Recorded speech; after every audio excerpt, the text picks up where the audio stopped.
Aló. Hola, hola. A ver. Sí, perdona, ¿quién? No, era una curiosidad. ¿Tú tienes ascendencia lojana? Yo soy lojano. Ay, no. Yo Lojano trabajé de una vez en Loja para Guillermo Yiguren en un hotel. Es mi primo hermano. Ah, sí, Eh, estaban haciendo un hotel. Creo que después fue el Howard Johnson, algo así. ¿Cómo no? Pues sí, estuve Ah, involucrado en ese proyecto hace años, conozco. Sí,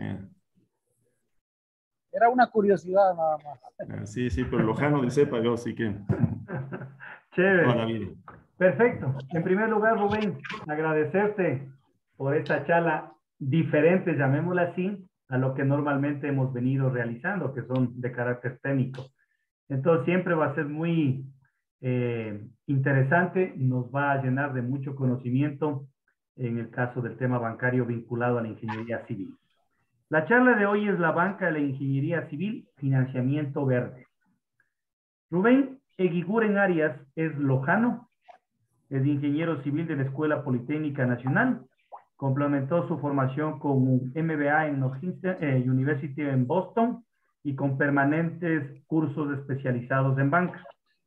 Tiene 25 años de experiencia en banca. En el Citibank, Ecuador, ocupó desde el año 96 diversas funciones comerciales, crediticias, de finanzas corporativas y gerenciales. Desde el año 2012 ocupa el cargo de vicepresidente de empresas del Banco de la Producción S.A., Produbanco, Grupo Promérica. Es miembro activo del Comité Ejecutivo de Produbanco, lidera los negocios de los segmentos institucional, patrimonial, empresarial y corporativo, y es responsable por la tesorería y soluciones de fondeo. Bienvenido, Rubén. Muchas gracias, Patricio. Gracias a colegas por su tiempo y espacio. Patricio me habló pues del interés de contar con una charla de mi parte y la verdad lo que se me ocurrió, donde pienso existe una mayor conexión con la profesión de la ingeniería civil, ha sido este enfoque que en finanzas tiene un espacio creciente de sostenibilidad. Les voy a hablar, si se quiere, de algunas generalidades en este campo, de la evolución que nosotros hemos tenido con el propósito de ilustrar eh, digamos, las razones de por qué nos hemos involucrado y algo de construcción sostenible, que es uno de los elementos que tenemos de línea de enfoque en el banco. Adicionalmente, esto no lo tengo en el material, pero estaré gustoso de conversar, si que el tiempo nos da y les parece, de este campo que me habló Patricio, de cómo interactuar con un banco, más ya en el día a día, digamos, en la relación de empresarios que posiblemente algunos de ustedes tienen con los bancos, ¿no? Así que allí quedo abierto más bien a sus inquietudes más adelante, ¿no?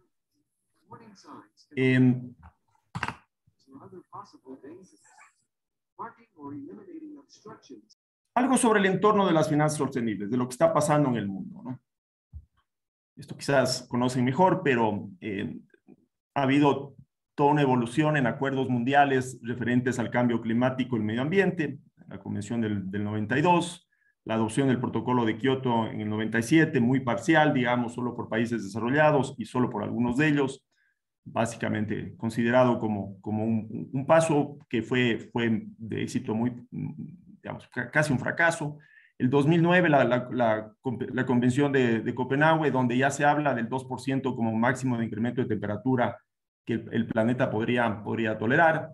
En el 2015, en el Acuerdo de París, ya se fijan las contribuciones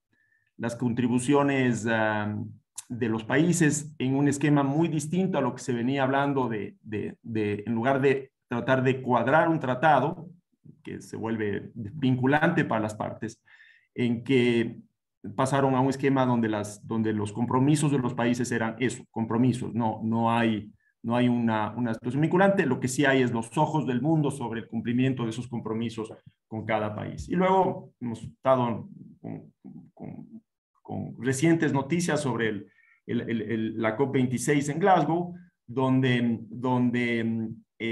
se logran, entiendo, compromisos un poco más rigurosos, todavía no a donde se quisiera llegar, pero digamos, mejor de lo que se estaba en cualquier caso.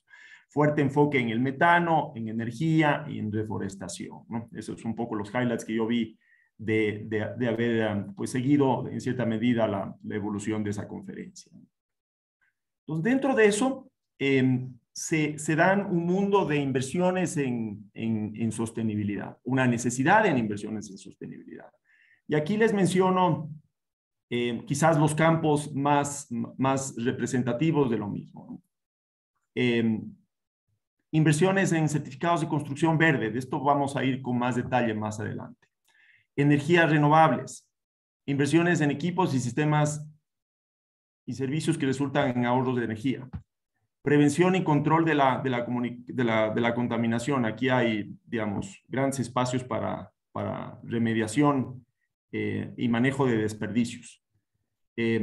Agricultura inteligente. Inversiones para desarrollo de energía, agua y materias primas eficientes. Silvicultura, bosques, inversiones en proyectos de agua, inversiones de transporte de baja emisión y conservación de biodiversidad terrestre y acuática. Aquí posiblemente 5 de las que mencioné tienen una directa conexión con la ingeniería civil. Y aquí tengo una lámina cuya fuente es el IFC, donde hablan de una estimación de cuántos dólares habrá que invertir en los siguientes años para mitigación de cambio climático, ¿no? Y es sorprendente el número que se habla para construcción sostenible. Fíjense, esto está expresado en trillones de dólares en inglés, 29 trillones de dólares, más o menos la mitad del PIB mundial. Esto es solo en países emergentes, no se incluye Norteamérica ni Europa. Y se ve que el número es bien grande, particularmente grande en construcción sostenible. Casi 25 trillones de dólares de eso en construcción sostenible. 4.1 trillones de dólares, es decir, algo cercano al tamaño de la economía latinoamericana en inversiones en construcción sostenible. Entonces, aquí hay muchos dólares. No se diga también eficiencia de agua, energías, donde siempre la ingeniería civil tendrá su rol, ¿no? Me parece que los números agregados para todo el planeta pueden superar los 100 trillones de dólares, ¿no? Bueno, aquí las estimaciones son bastante amplias, pero en fin, da simplemente un orden de magnitud de cuánto tiene que venir a este campo. Y ahí, digamos, hay una clara conexión con los objetivos de desarrollo de las Naciones Unidas.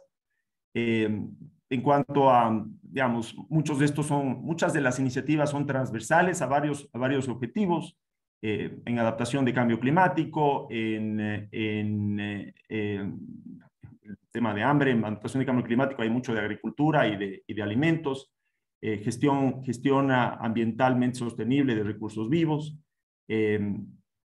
prevención y control de la población en el lado de salud y bienestar, energías renovables otra vez, ¿no? Agua limpia y tratamiento, esto es un campo pues particularmente importante, gestión sostenible de aguas y de aguas residuales, biodiversidad, energía asequible y no contaminante, aquí el enorme mundo de las energías renovables y de las eficiencias energéticas,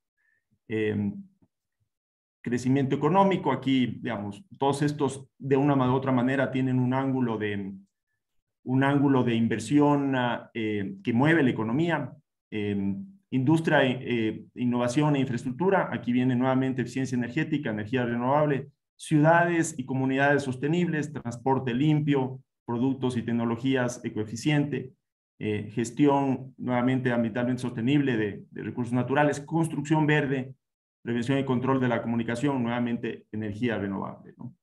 Entonces, se mencionan varios de las dimensiones donde los ingenieros, por cierto, trabajan, ¿no? De más está decir, si quieren, digamos, opinar o preguntar, con mucho gusto en cualquier momento, ¿no? Aquí hay una muestra desde el punto de vista del mercado de capitales, es decir, de la emisión de bonos. Esto es global, ¿no? Y el mensaje que quiero transmitir en esta lámina es el interés creciente que existe por parte de los inversionistas de poner recursos en lo que se llama bonos verdes, ¿no?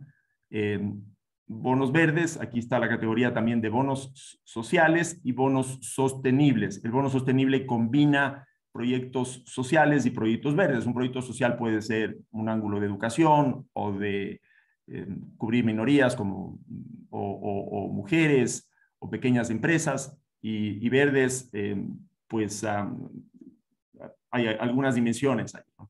Pues fíjense, en el 2020 se emitieron 500 billones de dólares, ¿no?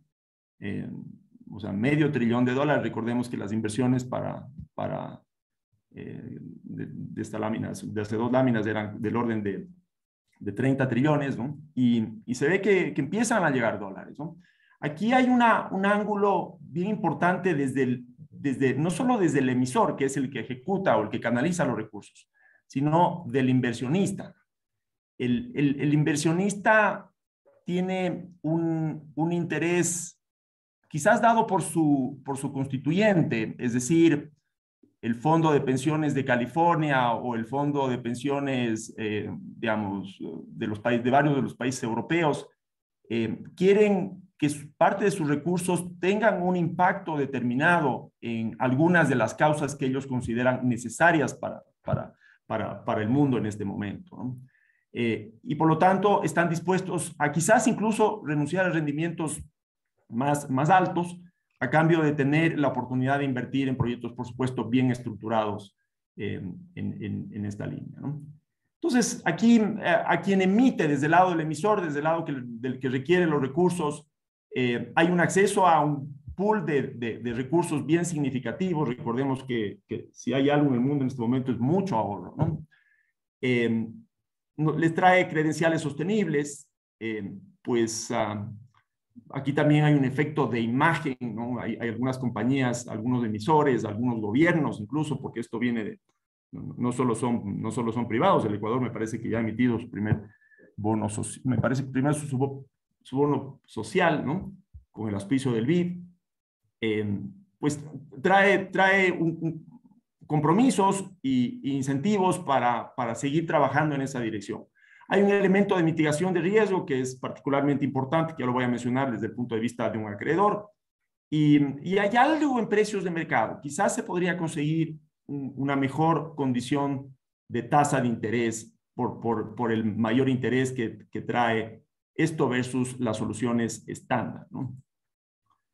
Me voy a mover un poquito ya a lo que hacemos en el banco y cómo hemos venido pues gestionando estos aspectos.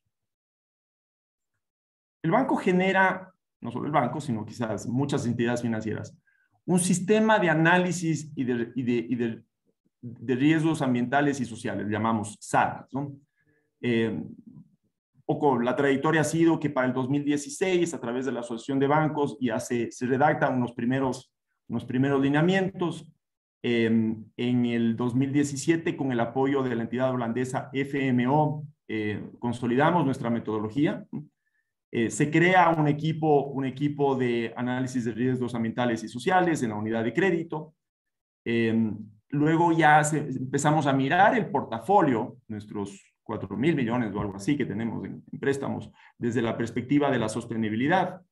En 2019, el banco empieza a mirar de una manera transversal, más allá de sus clientes, pues a todos sus contrapartes, ¿no?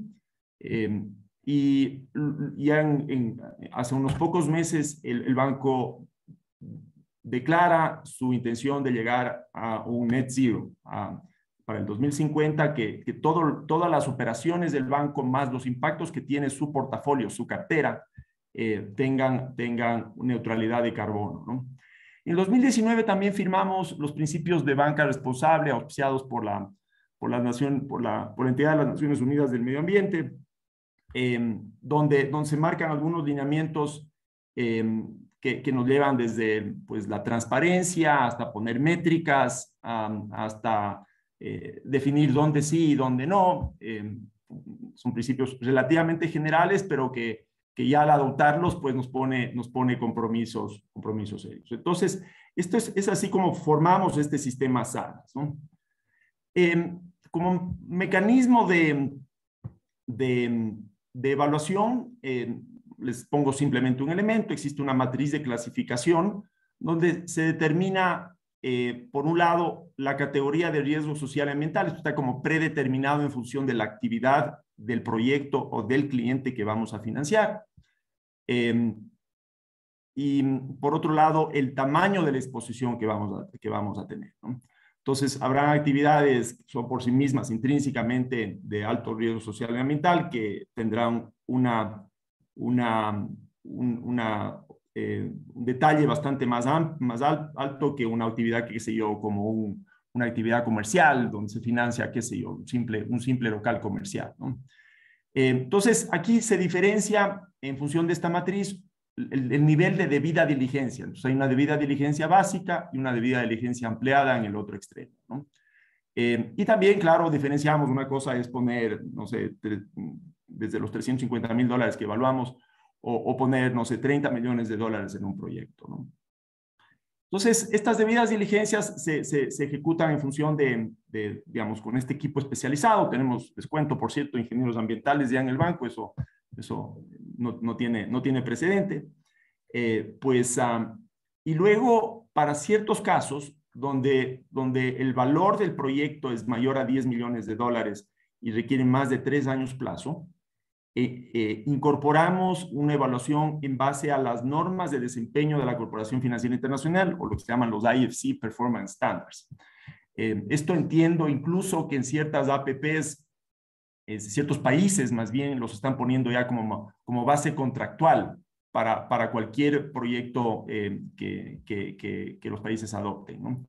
El cliente firma un acuerdo de sostenibilidad donde, digamos, se compromete, aparte de tomar los recursos, a seguir sus buenas prácticas o algunas buenas prácticas, y en algunos casos a cumplir con ciertos compromisos. Por ejemplo, hemos tenido casos de clientes que no tenían una adecuada planta de tratamiento de aguas residuales, ¿no? Entonces, evidentemente, posiblemente estaba fuera de la norma, pero nuestro interés era acompañarlo a que se incorpore, a un estándar que quizás el cliente financieramente no le veía, ¿no? Y el financiamiento está condicionado a que eso ocurra. En algunos casos traemos consultores. Trabajamos con una entidad que es adscrita a las Naciones Unidas, se llama CER, que hace, digamos, en ciertos casos, en función de la complejidad del caso, un trabajo más detallado y especializado en la evaluación del cliente o del proyecto. Las normas de desempeño del IFC o IFC Performance Standards, pues son bastante amplias. Van desde riesgos de impactos sociales hasta el lado de patrimonio cultural, pasando por, como ven, pues salud ocupacional, la comunidad, varias cosas. No las voy a mencionar con detalle, pero sí les voy a contar, por ejemplo, lo que nos ha pasado como consecuencia de usar estos estándares. Estábamos financiando un proyecto de logística, de bodegas, de galpones, y entre las cosas que indagamos es qué presencia de vestigios arqueológicos había. Y el cliente ni siquiera se había percatado de tal cosa. Estudiaba la cosa y sí tenían pues unos vestigios relativamente antiguos, flechas y ciertos tipos de artículos, me imagino digamos, no llegaban a ser de la época de las cerámicas, digamos. Y claro, la norma nacional no le requería ningún trabajo en eso, pero nosotros sí, y el cliente lo tomó de buena gana, trajo el arqueólogo, se hizo el estudio, se inventarió y separó, en cierta manera, los vestigios estaban como muy dispersos, tampoco era cuestión de simplemente separar un área, ¿no? Pero como que pasó a rescatar ciertos de los objetos y a hacer una cierta memoria sobre el caso, ¿no? Entonces, con eso creo que, digamos, dimos un paso más allá de las otras elementos que son como bastante evidentes en respecto al tipo de construcción que se tenía que hacer. Dentro de eso, el banco desarrolla una solución de líneas verdes, de financiamiento verde.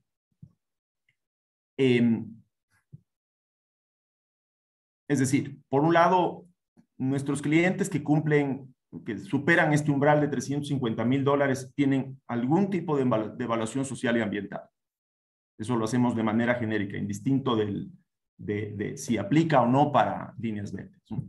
Pero algunos de los clientes nos traen proyectos o están empujando, o el banco les ha hecho pensar, de que hay oportunidades para, digamos, energías renovables. Ahora habrán escuchado, hay algunos negocios que están poniendo paneles fotovoltaicos en los techos para autogeneración. Eficiencia energética, esto tiene un rol bien grande, ¿no? Uso eficiente del agua, tuvimos por ahí alguna industria de bebidas que tenía unas maquinarias que pues nada, se iba el agua como que se les financió un nuevo equipo con un estándar muy superior en términos de uso de agua. Eficiencia de materiales y reciclaje, ¿no? En agricultura no lo voy a hablar, pero hay muchísimo, ¿no? Y luego construcción sostenible, ¿no? Les pongo aquí algunos de los entidades que nos han acompañado en este proceso. Tuvimos inicialmente con la FMO de Holanda, con el IFC del Banco Mundial, con el BID, con Proparco de los franceses, ¿no? BID Invest, y hace poco aquí no está, hemos hablado con DFC de los Estados Unidos. Todas estas entidades tienen un rol, un mandato más bien, de llegar con un impacto determinado y canalizar estos recursos para hacer una cierta diferencia, ¿no? Y también, por supuesto, nos han traído conocimientos y hemos logrado, si se quiere, capacitar tanto a nuestros colaboradores como a algunos de nuestros clientes en estos aspectos. A la fecha, después de haber iniciado en el 2016 con este programa, hemos desembolsado 270 millones. Tenemos en stock 68 millones. Hay 106 clientes a los cuales hemos atendido con líneas verdes en 363 operaciones, ¿no? Y claro, para darles una idea, el Produbanco tiene un balance de 6,000 millones y como 4,000 millones en créditos, de los cuales 2,000 y pico son empresas. Dirían 68 millones no es tanto, y la verdad es que nos gustaría que fuera más, pero el estándar que ponemos es relativamente riguroso en cuanto a qué se considera verde. Y pensamos que progresivamente esto irá subiendo porque los compromisos se ve que van llegando a distintas industrias, a distintos negocios.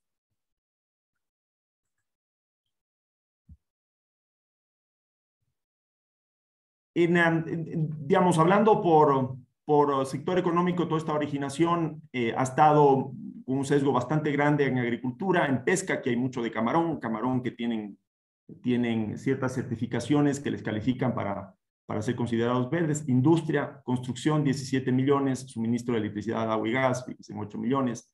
Estas son categorías que podrían ser más grandes, pero irónicamente las hidroeléctricas, dependiendo qué estándar uno mire, ¿no? Hay unos que hablan de 5, otros que hablan de 15 o más de 15 megas, dejan de ser consideradas como portafolio verde porque traen otras complejidades y sin embargo de que tienen un efecto, pues todos sabemos aquí, un efecto extraordinario en lo que es sustitución de otras fuentes de energía, ¿no? Hablando de construcción sostenible, que es quizás uno de los temas que yo creo que mejor conecta con el foro, ¿no? Aquí hay una evolución en el sector, ¿no? Hay un lado de investigación y desarrollo muy impulsado por la universidad, por consultores, certificadoras y fabricantes de materiales. Hay un tanto que llevan los gobiernos o los municipios en dar las pautas y poner los estándares. Y evidentemente los clientes que pasan a tener una cierta conciencia, algunos con más convicción que otros, sobre la necesidad de tener una solución sostenible. Y allí, en la construcción, hay un grupo de proveedores que están haciendo su trabajo, ¿no?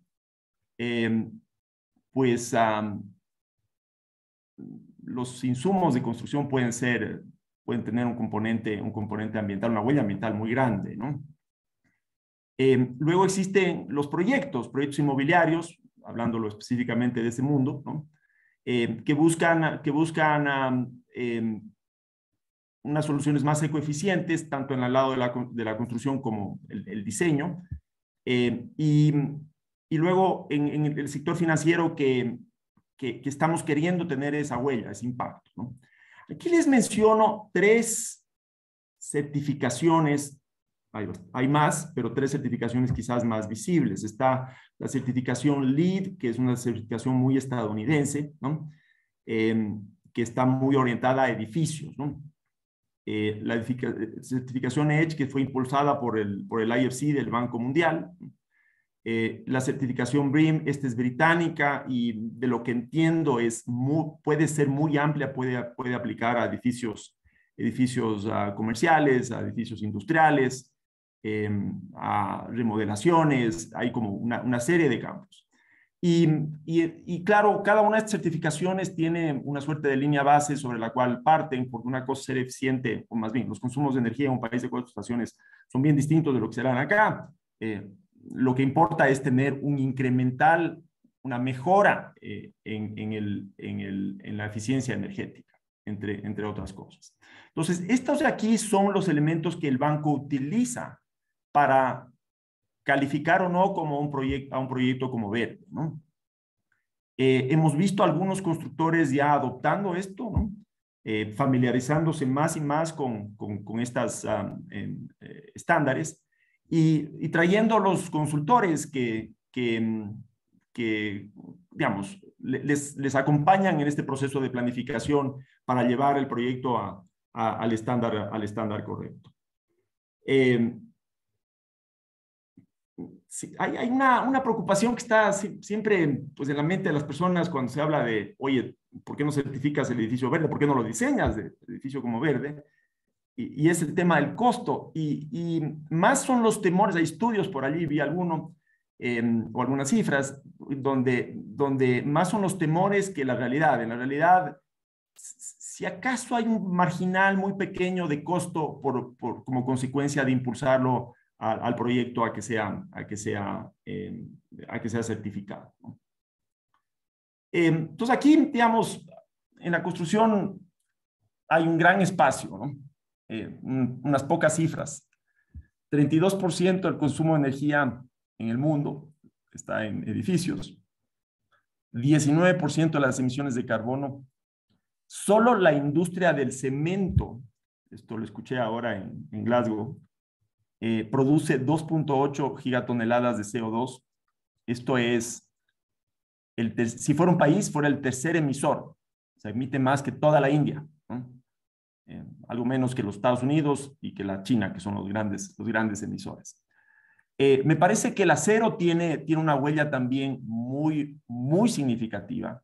Y yo creo que, esto es una pura percepción mía, que así como la gente, digamos, desde el lado de la cultura popular, se habla de los sorbetes y de las botellas plásticas como los villanos del medio ambiente, no descartemos de que digamos, esto como que adquiera visibilidad y digamos, el cemento, el acero y los edificios pasen a tener una connotación negativa, o la construcción nueva por lo menos, una connotación negativa en lo que tiene que ver en aquellas personas que tienen una conciencia ambiental alta, ¿no? Aquí simplemente unas imágenes de, digamos, por un lado la pobreza que eventualmente nos ha traído malos estándares de vida y luego hacia dónde debemos ir con las respectivas pues, eficiencias tanto en el uso de espacios, en el uso de energía, en el uso de agua, entre otras cosas. Los sellos abordan, o estas certificaciones abordan los campos de energía, agua, materiales, y en materiales es la huella de energía de los materiales, ¿no? Es decir, cómo ese material fue producido. Calidad ambiental, incluso abordan el mantenimiento del edificio, ¿no? La huella que tiene el mantenimiento y la operación del edificio en el tiempo. Abordan el tema de reducción de desperdicios. Desarrollo urbano, aquí hay unos campos que quizás no están recogidos en estas certificaciones, pero que se hablan más y más, y es que no solo cuenta el edificio, sino dónde está ubicado y cómo son los accesos a los transportes públicos para reducir otro tipo de impactos. El ruido y, digamos, entre las categorías que les puedo mencionar que se observan alrededor de estas certificaciones. Aquí les pongo EDGE, que es quizás una de las que más se está usando acá, no es que se use tanto, pero ha llegado, busca una reducción del 20% en energía, de 20% en agua y de 20% en el ahorro de la energía usado para los materiales, ¿no? Típicamente aquí hay un estándar definido por la entidad, digamos, de IFC, que EDGE, pero certificado por un certificador, ¿no? Un tercero que tiene esa característica de certificador.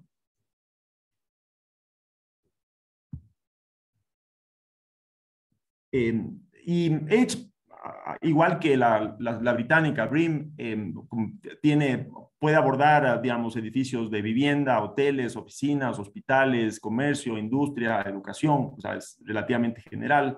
Y pues tiene otras dimensiones que involucra en la determinación del estándar, el tamaño, el uso, los patrones de ocupación, los climas, los sistemas utilizados, una serie de aspectos muy técnicos. Las normativas estas pueden ser muy detalladas, extensas, ¿no? Entonces terminan siendo de especialistas, ¿no? Y en el proceso, pues el promotor tiene que traer, al de la etapa de planificación, tiene que traer el acompañamiento adecuado de los profesionales que conocen del tema para llevarlo al estándar que se requiere. Luego tiene que traer un experto en los aspectos, digamos, ambientales que recoge la certificación y eventualmente va a ser necesario, dependiendo del caso, una auditoría, ¿no? O un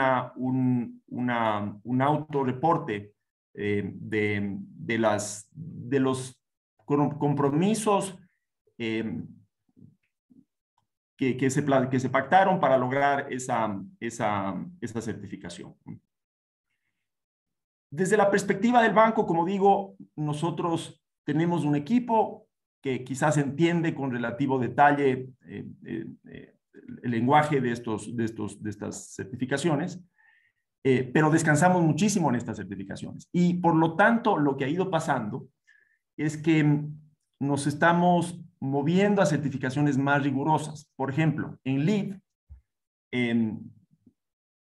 estamos usando la certificación LEED Plata, Silver, ¿no? Estamos ahora mismo en una transacción con el BID, la emisión de un bono verde, que lo haremos pronto.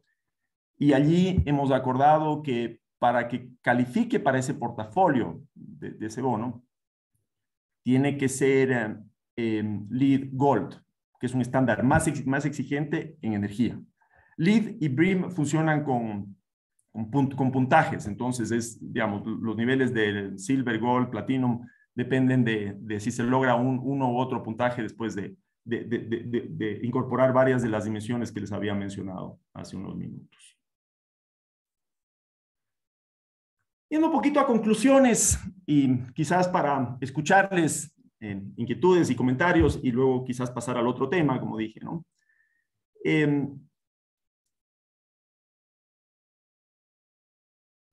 Digamos, creo que existe una conciencia creciente de la necesidad de contribuir al desarrollo sostenible. Existe muchos dólares, fuerte inversión en mitigación y adaptación al cambio climático, sea que sean voluntarios o sea que no nos quede más porque, no sé, pues, porque las inundaciones son cada vez más complicadas, más profundas, o porque lo hagamos de una manera planificada. Quizás ahí viene esta discusión que ha estado pues de la justicia ambiental, de quién tiene que pagar por todos estos costos, pero bueno, dejando eso de lado, aquí tiene que haber muchos dólares, ¿no? Y incluso en las obras rutinarias que tendremos que hacer para satisfacer las necesidades de vivienda, de espacios comerciales, de espacios industriales, esto se irá incorporando más y más, ¿no? Luego existe en este grupo de inversionistas, de ahorristas, que están básicamente los fondos de pensiones muy en los países desarrollados, que quieren tener un impacto. Yo alguna vez conversé con el gerente de uno de los 3 fondos de pensiones de Austria, ¿no? Y esto era primero en la agenda, ¿no? Primero en la agenda, en el mandato que tiene de sus aportantes, de sus cotizantes, ¿no? Y es ¿cómo hago que mis dólares que estoy invirtiendo, bueno, euros, vayan a donde quiero ir y dejen de ir a otros sitios que quizás son indeseables, ¿no? Entonces hay un direccionamiento de los recursos, si se quiere, ¿no? Ahí, digamos, esto que yo les contaba, esta experiencia nuestra y que quizás es de varias otras entidades financieras, de medir las consecuencias sociales y ambientales como acreedores. Es decir, para un acreedor, esto es un elemento de riesgo. Cuando hay un proyecto que, qué sé yo, tiene oposición de comunidad y que se frustra por eso, se queda inconcluso, hay un riesgo de no cobrar, ¿no? Entonces tiene una relevancia financiera muy directa. O un cliente que como les contaba, que no estaba donde debía estar en el tema de tratamiento de aguas residuales. Hay un riesgo bien grande de que la autoridad lo clausure. Y las normas ambientales en el Ecuador y en muchas partes son sumamente severas. Entonces, la continuidad de ese negocio se puede ver limitada por eso. Ahora tenemos algún otro cliente que está moviendo su planta del medio de Guayaquil porque la comunidad pues ya no lo tolera más, ¿no? Entonces, el acompañarlo en ese paso, evidentemente, está saltando de estándar una planta de hace 40 años a una planta moderna que tendrá muchas más eficiencias. Tiene todo el sentido, ¿no? Entonces, tanto para ellos como para nosotros como acreedores, ¿no? Las inversiones en infraestructura y construcción tendrán cada vez más, digamos, una medición, una visibilidad de los impactos en las emisiones de gases de efecto invernadero. En nuestro comité de crédito es gracioso, pero desde hace poco estamos intentando dimensionar la huella de carbono que tiene cada cliente, ¿no? O cada crédito que otorgamos, ¿no? Y es un ejercicio interesante porque empiezan los números a tener algún nivel de significación, ¿no? Y luego la necesidad de diseñar y construir, hablando de infraestructura, con el menor impacto posible y la incorporación de estándares. Esto quizás, digamos, son los elementos que yo quería transmitirles, digamos, muy de manera general. Evidentemente, soy banquero y quería, digamos, como banquero, hay un ángulo de generalista, no es, digamos, no pretendo ser ni de lejos el especialista en estos temas, pero sí quería contarles un poquito cómo vienen las tendencias, hacia dónde estamos yendo, qué se está pidiendo, y quizás llevarles a pensar que desde el lado de los profesionales tiene que haber mayor sintonía con estas necesidades, porque los clientes, digamos, la empresa que está pidiendo la ampliación de su nave industrial, lo más probable es que en la siguiente, digamos, hable con su profesional diciendo, oye, ¿qué me puedes ofrecer en ese sentido, ¿no? O en el desarrollo inmobiliario, digamos, hay las ciudades, cada ciudad tiene o algunas ciudades tienen sus motivaciones. Quito, por ejemplo, tiene esta matriz de coeficiente que da ciertos privilegios a quien la cumple. Por ejemplo, obtener más pisos en un determinado sector, ¿no? Y esa matriz de coeficiente incluye temas de eficiencia energética, de manejo de desperdicios, de uso de agua, de aspectos sociales como, digamos, incorporación de cierto tipo de vivienda, el hecho de uso de transporte público, una serie de dimensiones, ¿no? Entonces, simplemente por mencionar una que, digamos, la conozco muy someramente, ¿no?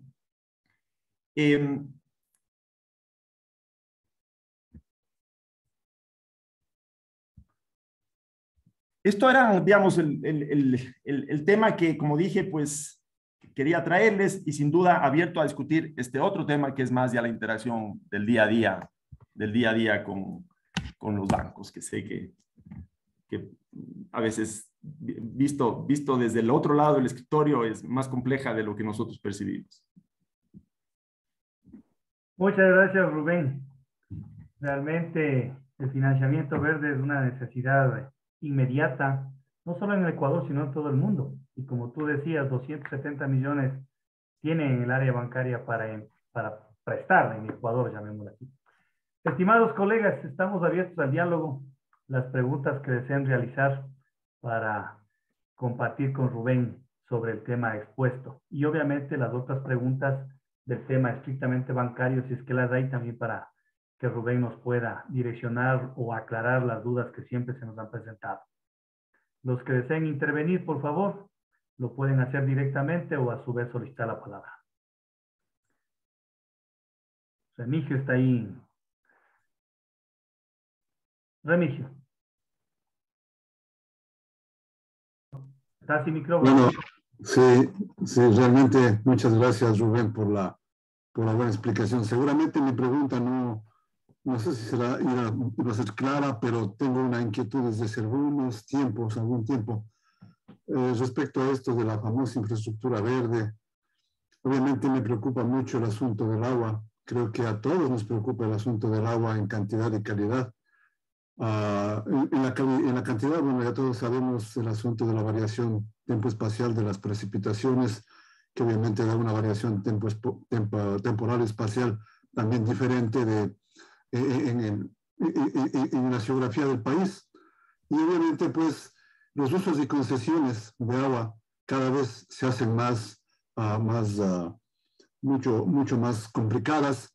La gente necesita agua para riego, para agua potable, para generación hidroeléctrica, etcétera, ¿verdad? Y muchas de las necesidades humanas, o si ustedes quieren, mucho de los productos o de los subproductos del desarrollo social, del desarrollo económico, comercial, es la generación de desechos. Y si ustedes recuerdan, o recordamos desde hace mucho tiempo, los lugares de depósito de esos desechos llegan a ser los ríos. Y los ríos, obviamente, en cierta altura, pasan a ser muy contaminados, y se pierde la cantidad y calidad de aguas de abajo. Obviamente, hacia aguas de arriba, digamos, de alguna forma estamos protegidos por la generación de estos nuevos paradigmas, ¿no es cierto?, de los fondos de protección del agua, con la compra de grandes extensiones de terreno en las partes altas para aprovechar la precipitación, el agua sobre esas regiones, y tener agua limpia en cantidad suficiente para las poblaciones. Sin embargo, pues ya más aguas abajo, por ejemplo, de Quito o de las grandes ciudades como Ambato, ya pues la calidad del agua, ustedes han visto, es terriblemente complicada.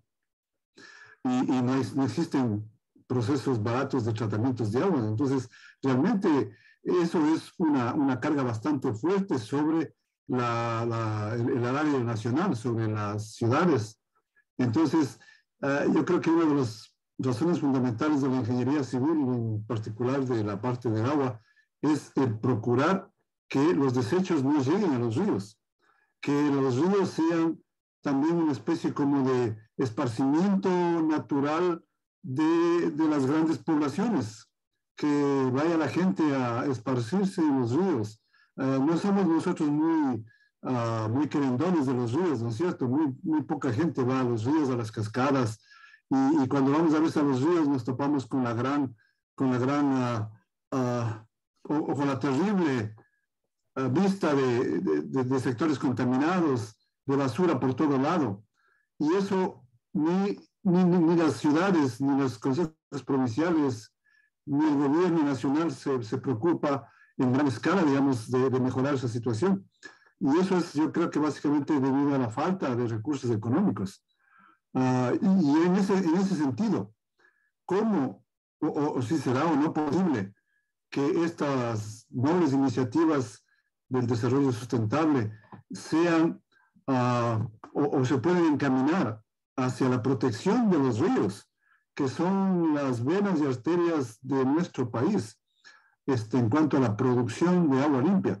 ¿Será posible que en un futuro, no sé, cercano, de unos 5 o 10 años, grandes inversiones se puedan hacer en la limpieza de los ríos, que ustedes han visto que un alto porcentaje están realmente contaminados? Y yo creo que, yo he visto aquí en Washington, por ejemplo, están trabajando en un sistema de limpieza de los sistemas de alcantarillado, no directamente a todos los ríos, sino antes de que lleguen a los ríos. He visto unas grandes construcciones inmensas en medio de la ciudad. Claro, el tráfico se alborota y todo eso, pero yo creo que el fin último es procurar que esa agua que genera la sociedad, la basura que genera la sociedad, la contaminación que genera la sociedad, no llegue a los ríos y se lo trate antes de que llegue al río y eventualmente se podría utilizar. O sea, ¿le ve usted alguna perspectiva, si es que obviamente es dentro de lo que está moviéndose los objetivos del desarrollo sustentable, alguna visión a futuro? Yo le agradezco mucho por el tiempo y a todos ustedes, colegas, por haberme escuchado. Gracias mil. Yo soy optimista, Remigio, y si bien yo he hablado desde la perspectiva de banca comercial, nosotros lo que cuidamos es de un negocio, prestamos para recuperar de un cliente de clientes pues que tienen un negocio marchando. Quizás el elemento que traemos en esto es que desde nuestro ángulo, desde nuestra trinchera, estamos haciendo preguntas que no hacíamos y estamos exigiendo temas que quizás no le hacíamos a esa industria que bien podía estar botando sus residuos o sus efluentes al río sin tratarlos debidamente. Le estamos preguntando si está cumpliendo la norma ambiental y quizás incluso le estamos pidiendo que se haga una evaluación con un profesional competente. Entonces, ahí es donde aportamos. Ahora, mirando esto de Glasgow, a mí se me vino digamos, creo que había un consenso que lo dijeron varios de los gente que participó allí.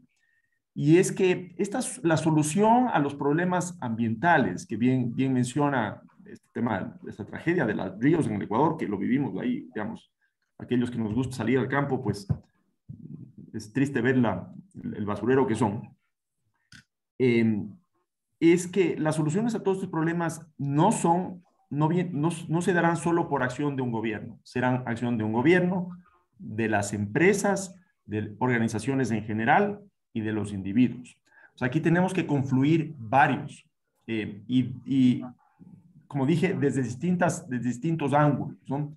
La autoridad ambiental desde su ángulo, el financista desde su ángulo, el cliente de la empresa digamos, que genera todos estos impactos también desde su ángulo. Escucho a Remigio que vive en Washington, entiendo que ahí hay un grupo creciente de consumidores que regresan a ver de dónde viene su producto, ¿no? Esa trazabilidad, eso, cuéntenme qué hay detrás de los insumos de este producto, está ganando tracción y al final las empresas en su interés de preservar su negocio regresan a ver también sus cadenas. Entonces existe eso. Y luego, ya hablando de los problemas, digamos, aquí alguna parte de lo que hablé aplica también, es decir, la movilización de recursos para remediación ambiental. Y yo creo que está, digamos, con proyectos razonablemente planteados, ¿no? Evidentemente, casualmente el otro día hablaba con Otón, no sé si está todavía por aquí. La ciudad de Quito tiene 97% del agua, digamos, los ríos no son tratados. Y él tiene conceptualizado, visualizado un proyecto de tratamiento que vale, creo que $900 millones.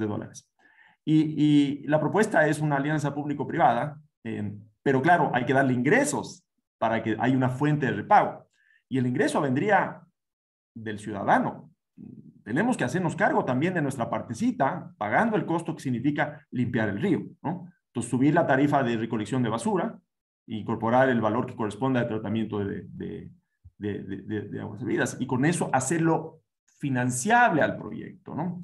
Financiable, porque sí, habrán recursos no reembolsables, pero nadie nos va a arreglar nuestros problemas. Tenemos que arreglarnos nosotros mismos. Entonces, creo que tenemos que estructurar soluciones que...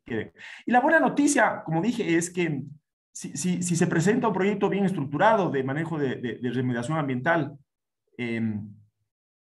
dada las prioridades que existen hoy por hoy en enormes grupos de ahorristas, van a haber recursos. Van a haber recursos, van a haber entidades multilaterales que son catalizadoras de esos movimientos o de gobierno, como la que mencioné, la FMO, la DFC, que en el fondo, digamos, arrastran a otros para que eso se plasme, ¿no? Así que mucho está en que los planteemos adecuadamente, ¿no? Y también los ciudadanos hagamos nuestra parte, ¿no? Gracias, Rubén. Pepe Romero, por favor. Pepe, por si acaso está sin micrófono. Gracias, Pato. Muchas gracias, Rubén, por tu exposición. Ha sido un poco reconfortante escuchar que está en crecimiento este apoyo a la sociedad a través de estos créditos con beneficios ambientales.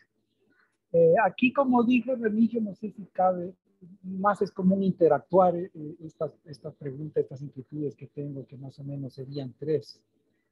Quizás aquí en el panel nos pueda responder mejor si es que hay en el Ecuador una normativa expresa para poder acceder a estos créditos, ¿sí? Los protocolos, que se una normativa, ¿sí?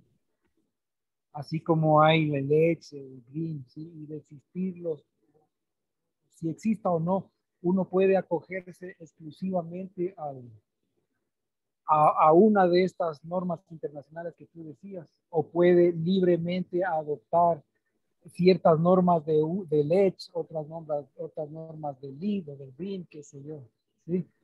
O tiene que ser sujeto exclusivamente a una norma y expresar que está el proyecto basado en esa normativa, ¿sí? Y la tercera inquietud vendría a ser más o menos lo que dijo Remigio, que también lo expuso. En alguna ocasión estuve involucrado en un proyecto, un tratamiento de residuos sólidos, ¿sí? Y como tú decías, la calificación principalmente viene de las entidades financieras, principalmente viene vinculada a la huella de carbono, ¿verdad? ¿Sí?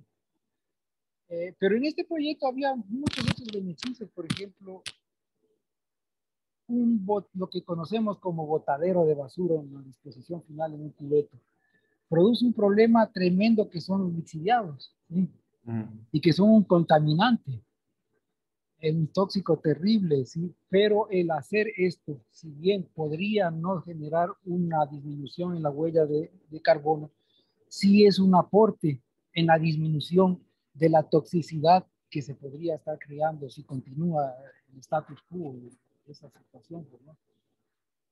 Otra, el impacto social que tiene una eliminación de un botadero de basura a través de...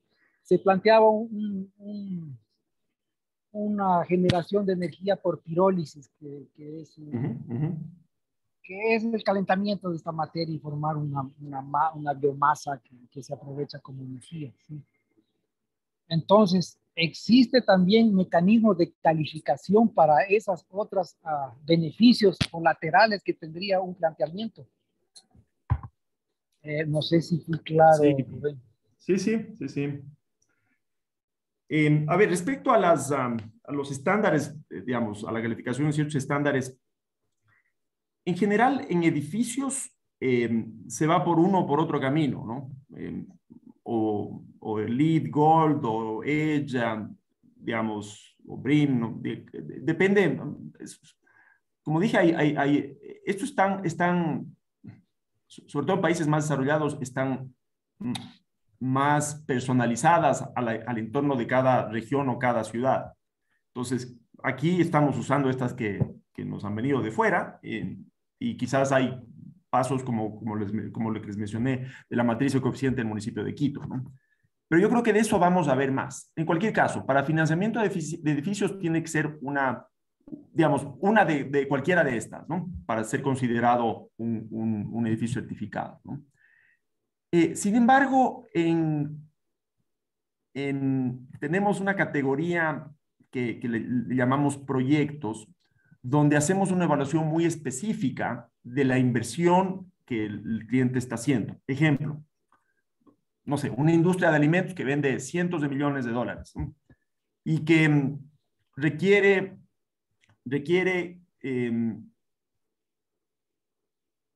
cambiar un determinado equipo que tiene un consumo de energía alto, ¿no? Por uno de más bajo. Digamos que esa inversión sea de, no sé, de 2 o 3 millones de dólares y requiere un financiamiento para eso. Esos 2 o 3 millones de dólares van a ser considerados verdes. Puede ser que esa empresa deba 50 millones más, que no lo serán. Entonces, sí hay ¿qué diríamos? Una preasignación, una asignación de los recursos a los portafolios verdes. Una de las cosas que nos ha traído a los financistas es la trazabilidad de lo que hacemos. Los dólares son fungibles, ¿no? O sea, el Produbanco tiene 5,000 millones en depósitos de clientes, pero también tenemos 500 millones de prestamistas que nos dicen quiero que coloques en verde. Y al prestamista le ofrecí colocar en verde en determinadas condiciones, pero también le estoy ofreciendo a algunos de mis depositantes, por cierto, y les hago la propaganda. Hay gente que quiere que su ahorro, su cuenta de ahorros, esté destinada a este tipo de proyectos. Y tenemos ya la capacidad como dije, darle la trazabilidad a eso. No le vamos a decir al ahorrista, usted tiene, no sé, pues, 1% de tal proyecto, sino, digamos, en el conjunto del portafolio verde. Entonces, sí hay, digamos, para ciertos efectos, sí hay un análisis, digamos, particular que está documentado típicamente con un estudio de un consultor de los impactos favorables que tiene. Y luego, ya hablando por ejemplo, de lo que mencionaste, gestión de residuos, aquí hay soluciones bancables. Y se me vino a la mente el proyecto de clasificación y procesamiento de basura que lanzó el municipio de Quito hace unos años. Y lo conozco porque nos lo trajo un inversionista para, digamos, que midiéramos nuestro interés en ser parte de ese financiamiento. Y allí lo que había es un proyecto donde, digamos, la infraestructura de recolección de basura de Quito les llevaba a un determinado sitio en la ciudad, en alguna parte de la ciudad, no todavía en el Inga. Y allí se generaba un procesamiento de la basura, una separación de la basura, muy usando la tecnología que se usa en Europa. Entiendo que donde llegan a los vertederos, y en los vertederos se separa lo orgánico de lo no orgánico, los plásticos, los distintos tipos de plástico, los metales. Y este proyecto requería la incorporación de los minadores en esta selección, a la formalización de los minadores en esta industria. Necesitaban como 100 empleados. Y los empleados iban a ser esencialmente los minadores. Y claro, la ciudad, la empresa de gestión de residuos, le pagaba a esta empresa un valor por tonelada, y esta empresa monetizaba parte de la basura, digamos, de la basura clasificada que generaba, es decir, los residuos que se vuelven combustible, los metales que tienen su precio, el papel que tiene su precio. Todo modelo económico allí. Tristemente, la falta de gestión de nuestro municipio, digamos, y no estoy hablando de ahora, sino de los últimos 15 años, ¿no? Ha sido tan pobre que ese proyecto, que entiendo estuvo adjudicado, se frustró por cualquier razón. Había el capital y había el financiamiento, para ejecutar. Así que sí, sí es posible. Y fíjense, eso que quizás en otra época habría sido de multilaterales, ya era del apetito de un banco comercial como nosotros, ¿no? Lo digo muy preliminarmente, nunca lo llegamos a concretar, pero digamos, sí hay, digamos, potenciales soluciones ahí, ¿no? Y no soy técnico en el tema, ni mucho menos. Estoy seguro que con las inversiones correctas se puede, o con los recursos adecuados, se puede mejorar significativamente las deficiencias ambientales que tenemos en el Ecuador y en la ciudad, ¿no? No sé si me escapó algo de las inquietudes que tenías. Sí, o sea, entiendo que la respuesta es sí, tienen manera de calificar con un puntaje a ese tipo, a ese otro tipo de beneficios Ajá. colaterales, digamos. O sea, Que puede la ser tan tranquilidad. simple, que puede ser tan simple como que, no sé, pues esta máquina consume 1000 vatios o 1000 kilovatios de potencia, y estamos reemplazándola por uno de 700 vatios de potencia. O ni Eh, tan técnico, más y simple que ya, esto, eliminar el olor de la basura en todo el sector. Eso tiene podría ser calificado eso. si tienes que darle, digamos, para que venga un financista, tiene que tener un ángulo de ingresos, ¿no? O sea, alguien tiene que pagarlo, ¿no? Entonces, ahí tienes que encontrar el modelo adecuado en la ciudad nos cobran los servicios de una u otra manera, ¿no? Así que si los canalizas adecuadamente, pues debería haber fuentes de repago para esos proyectos.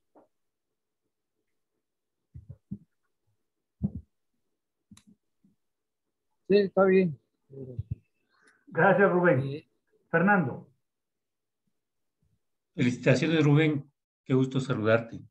Yo tengo dos preguntas. Mira, la primera es, ¿puede el banco considerar el financiamiento no de las medidas estructurales, sino más bien el financiamiento de las no estructurales? O sea, posiblemente una banca multilateral sí te financia, ¿no es cierto? Todo el tema de la aplicación de la política, por ejemplo. Te cuento que en Ecuador estamos intentando desarrollar desde hace un buen tiempo toda la industria del manejo sustentable del drenaje urbano, ¿no es cierto? Pero como explicó antes Remigio, estamos hablando de inversiones que se verán en 5, en 10, en 15 años. Y claro, con toda la restricción de subir una tarifa, es decir, ya está subiendo la tarifa de agua potable con una tarifa de tratamiento de agua de servicio. Y adicionalmente vas a poner una tarifa adicional para el manejo del agua lluvia. Pues posiblemente lo que necesitas es financiar el desarrollo de la política, es decir, el desarrollo de la política pública hasta que, digamos, ya tengamos un desarrollo, se muestre ejemplos que la sociedad te diga, bueno, pues, o sea, vamos a respaldarte, nos parece que está bien lo que estás haciendo y caminemos. Entonces, la pregunta va por ahí, o sea, ¿es posible que el banco considere pagar parte del financiamiento o financiar parte del desarrollo de esa política, más bien de las medidas no estructurales, ¿no es cierto? En la medida en que se vaya eso integrando como una tarifa, por ejemplo.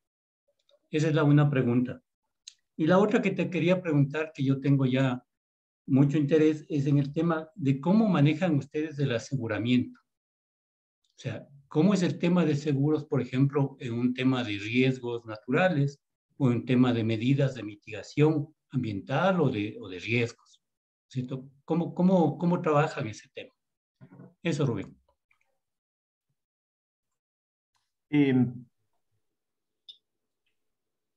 A ver, yendo por lo segundo, es práctica general que cuando uno financia un determinado activo, ese activo tenga los debidos seguros, ¿no? Y los seguros estén endosados a favor del acreedor, ¿no?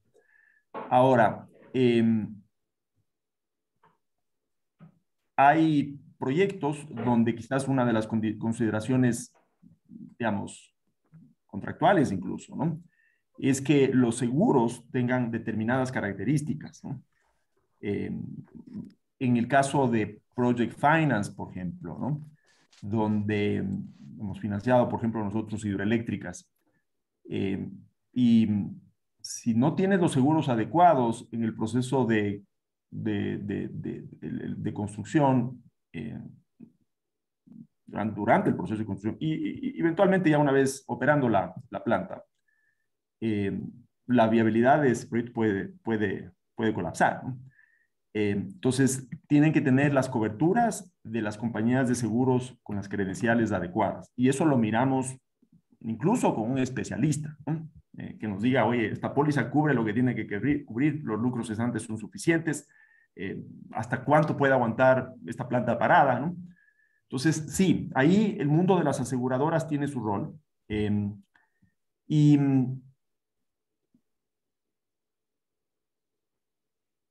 hay, digamos, algunos aspectos ambientales, particularmente ambientales, que me parece sí están siendo cubiertos, no soy especialista en el tema, pero sí están siendo cubiertos por las aseguradoras. Se me ocurre un caso de un cliente en Guayaquil que almacena sustancias, diríamos, peligrosas, ¿no? Es decir, que son de complejo manejo, ¿no? Ahí nos hemos puesto particular atención a qué tipo de póliza de seguro tiene, ¿no?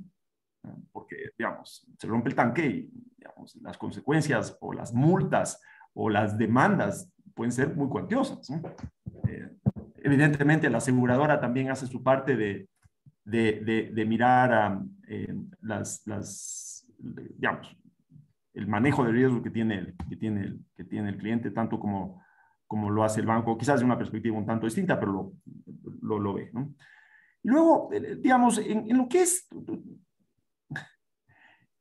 el Ecuador tiene poco recorrido en financiamiento de infraestructura pública por el lado de privados. Y eso tiene que ver con quizás el mal comportamiento de pago que tiene el Ecuador, ¿no? Y otras incluso limitaciones normativas. Entonces, esto es, te diría, no ocurre en otros países. En otros países, el sector privado, el mercado de capitales, la banca, se involucra en los financiamientos, en las estructuraciones de proyectos donde hay una entidad pública, ¿no? Y mira, como en cualquier, diría, negocio, ¿no? Los números tienen que cuadrar, los flujos tienen que estar. Lo que nos puede pasar en proyectos de infraestructura es que los plazos, las condiciones que requiere van más allá de lo que una entidad financiera comercial podría lograr. Simplemente tienes costo de oportunidad, si no vas a prestar, no prestaríamos a 30 años, por ejemplo, porque nuestra estructura de fondeo no nos lo permite. Un banco comercial ecuatoriano me refiero, ¿no? O son proyectos que no logras monetizar todos los beneficios. Hay aspectos sociales que al final tienen que salir del Estado de una u otra forma, ¿no? Tienen que cubrirse desde el Estado. Entonces allí entran todos estos conceptos, pero para financiar al sector público, para financiar a los municipios, ¿no? Es decir, estoy seguro que las multilaterales que atienden al Ecuador están mirando esto que hemos hablado de manera relativamente somera, con mucha atención, ¿no? Es decir, los impactos que tiene y las consecuencias que tiene cada una de los proyectos que un municipio puede plantear o un gobierno puede plantear, o incluso de los proyectos que no se han hecho, es decir, todas estas deficiencias de infraestructura que tenemos de manejo de residuos, de manejo de fluentes, ¿no? Entonces, allí hay, yo creo que alta prioridad también de poner dólares en eso, ¿no? De traer dólares en eso. Pero evidentemente, las dinámicas de un financista multilateral son distintas a las de un financista bancario, son distintas a las de un financista de mercado de capitales, local o internacional, o de una banca pública que tiene otras motivaciones, ¿no? Entonces, a veces incluso lo que sí puede pasar es que confluyamos, ¿no? Si hay proyectos donde hay tramos para privados, hay tramos para multilaterales, hay tramos para banca pública. Entonces, ahora casualmente, fíjense, me acuerdo, estuve hablando con unos inversionistas europeos que están mirando un lado de hidroeléctricas. Y ellos les gustaría tener una combinación de financistas, varios tramos, incluso tramos de plazos más cortos. Yo le digo, mira, yo no puedo ir a 20 años, que es lo que están pidiendo. Yo no creo que ningún banco ecuatoriano sensato pueda hacer tal cosa. Pero sí podemos entrar quizás en el tramo más corto, ¿no? Y complementar con una multilateral. Habían varias en el radar de este potencial inversionista. Entonces. Muchas gracias, Rubén. No, con gusto, Fernando. Estimados colegas, ¿quién desea preguntar adicionalmente? Yo tengo una inquietud, estimado Rubén. La banca normalmente tiene una estrecha relación con el gobierno de turno. Obviamente los intereses son de cierta forma comunes. Consecuentemente, la banca, pensaría yo, que puede intervenir en ciertos temas de la política pública. Por lo tanto, uno de estos temas que tú hablabas dentro de la política pública podría ser un seccionamiento del tema de la construcción. Vamos a especular. Tema inmobiliario. Edificios hasta un área X determinada cumplen un parámetro de, por ejemplo, tratamiento de agua residual a través del sistema público. Y obviamente pagan una tarifa por eso. Pero vamos a la otra área, un centro comercial o un edificio de mayor tamaño en área debe tener su propia planta de tratamiento primario para que esta agua pueda ser enviada al sector público, a la propia canalización pública. Lo mismo podría, por ejemplo, ser de que edificios de un área puedan incorporar sistemas fotovoltaicos para energía. O podemos hablar también de que otro tipo de construcción, voy a especular asimismo, rural, no utilice lo que tú hablabas de uno de los grandes problemas que es el cemento y el acero, sino utilizar materiales mucho más convencionales, renovables, etcétera, etcétera. Entonces, dentro de esta política pública que es propia del Estado, se debería establecer este tipo de cosas. Algo se ha hecho. Pero yo pregunto, un centro comercial gigantesco no tiene. Y el ciudadano le está subvencionando de cierta forma el pago del tratamiento de agua de este gran centro comercial. Entonces, volviendo a lo que tú planteabas, por ejemplo, en Quito tenemos 2,5 millones de habitantes. Divídele eso a 200 litros con lo cual se diseña habitante día de agua potable, estás hablando de 500,000 metros cúbicos por día. De esos 500,000 metros cúbicos por día, no sé si me equivoco, Fernando Calle está mucho más al tanto, 35 centavos el metro cúbico. Estamos hablando de unos 170, 150, 180 mil dólares diarios. Y de ese valor, un 20% va a la tasa de recolección de basura. Entonces, realmente, claro, estás llegando a unos 35 mil dólares, posiblemente, diarios, que multiplicados por los 365 días al año, te está dando unos 12 millones. Pero si la planta de tratamiento de agua potable, de aguas residuales de Quito va a valer 900 millones, necesitamos 75 años. O sea, realmente con esa tasa es imposible. Pero sí tenemos que pensar de que debemos poner un valor a quien dentro de una casa común y corriente utiliza el agua salina, pero a otra en un edificio, a otra en un sistema X, Y, Z.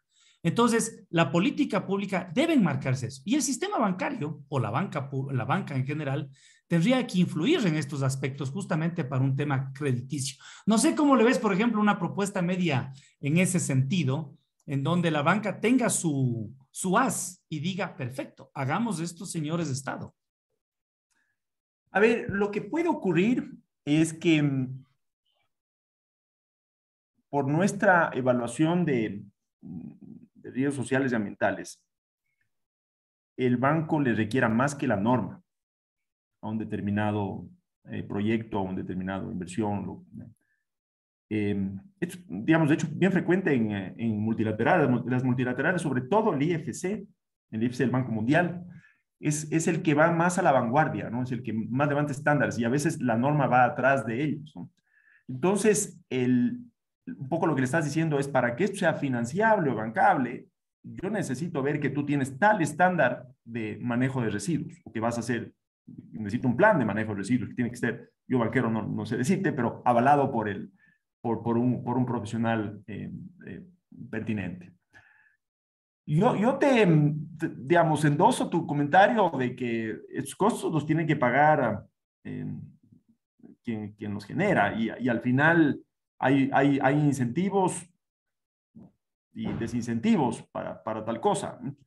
Tú decías, ¿cómo favorecemos, o insinuabas, cómo favorecemos una construcción más sostenible, ¿no? O sea, posiblemente le tienes que poner, o sea, yo creo que ocurre en otras partes. Una empresa productora de cemento tiene que comprar derechos de emisión de CO2. Eso es una de las cosas que, por cierto, progresó en Glasgow, ¿no? Que es a ver si se consolida un mercado de carbono, ¿no? Un mercado de carbono. Y claro, eso se convierte en un costo, ¿no? El cemento va a costar más.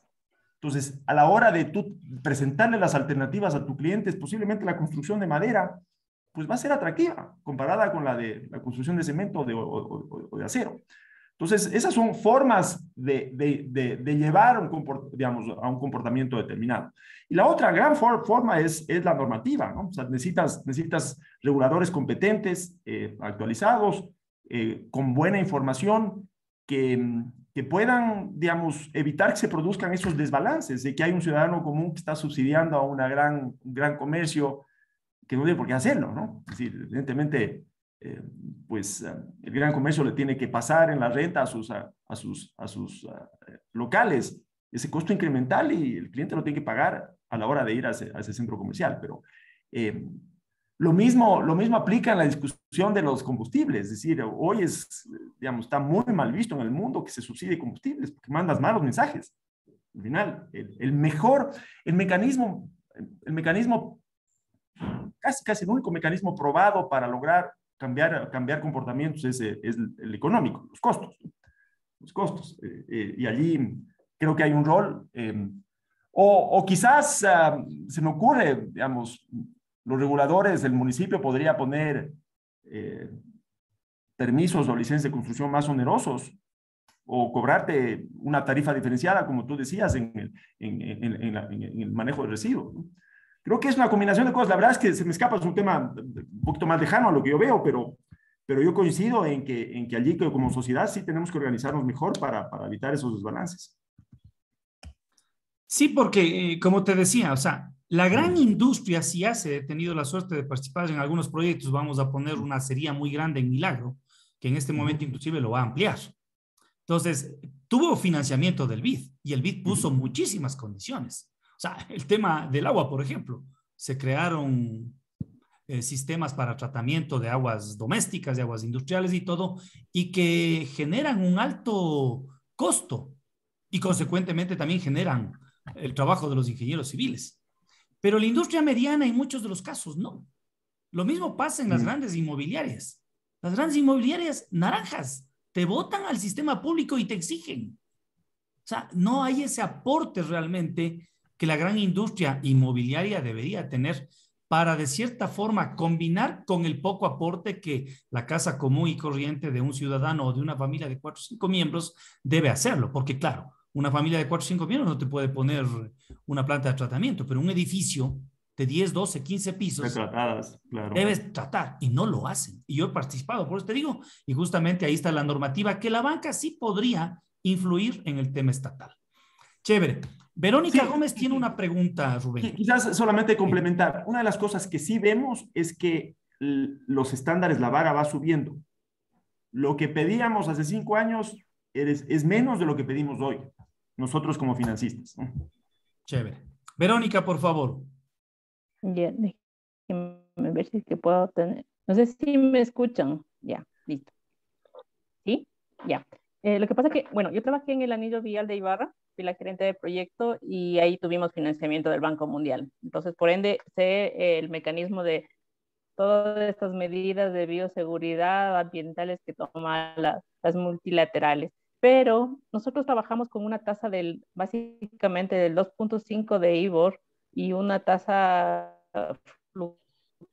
fluctuante para el tema de 3.5 para la municipalidad de Ibarra. Eso en intereses.